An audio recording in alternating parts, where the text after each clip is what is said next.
In this video, I'm going to show you how to turn a time clock softener valve into a metered valve. The first thing you'll need is a meter assembly, and that just pops on the back here in between the valve body and the bypass. Make sure that the turbine is on the outlet, and this meter cord just plugs in like so. The other end of the cord will need to plug into the circuit board. So we'll have to do some disassembly. I've already removed the back cover, and I've removed the 3 screws that will allow us to take off the front cover as well. You'll need to remove the indicator dial, and then you can just slide the front cover off, remove the encoder, and you don't need to unplug the motor, but I'm going to just so we can see better.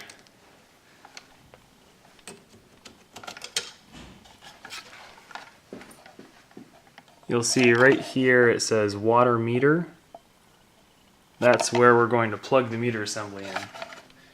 You'll need to route it through this hole in the front.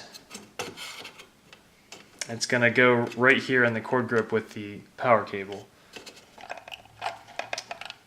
So plug that into the water meter slot of the board and put everything back together.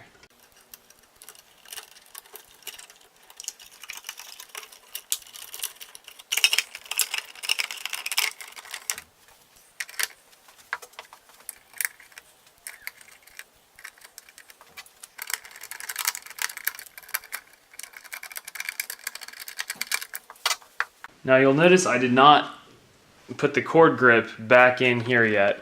It's pretty tricky to try to close it together with the cord grip around the cords and everything.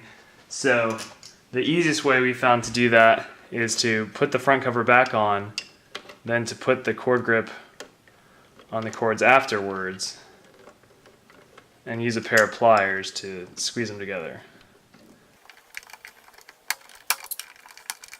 There it is. Now that we've installed the meter assembly, the only thing left to do is to change the program so that the valve knows to use the meter. Enter the master program by holding down both buttons for 5 seconds. You'll see a C on the right standing for clock. Press the set change button twice to change that to a D. And now it knows it's a demand unit. You can cycle through the rest of the steps by hitting the menu enter button. The last thing you'll see is the capacity. You may need to change that based on the size of your tank. When you get to the home screen, you'll see the time of day, and now it's showing the number of gallons remaining until the next regeneration. The number of gallons is calculated based on the hardness that you enter, so you'll want to make sure that your hardness setting is accurate. You can do this by pressing the menu enter button.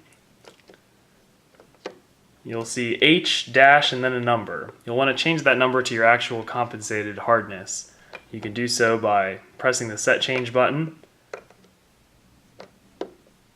And once you've made that change, if you've changed it significantly, you'll want to run it through a regeneration because it won't apply the changes until it's gone through a full cycle.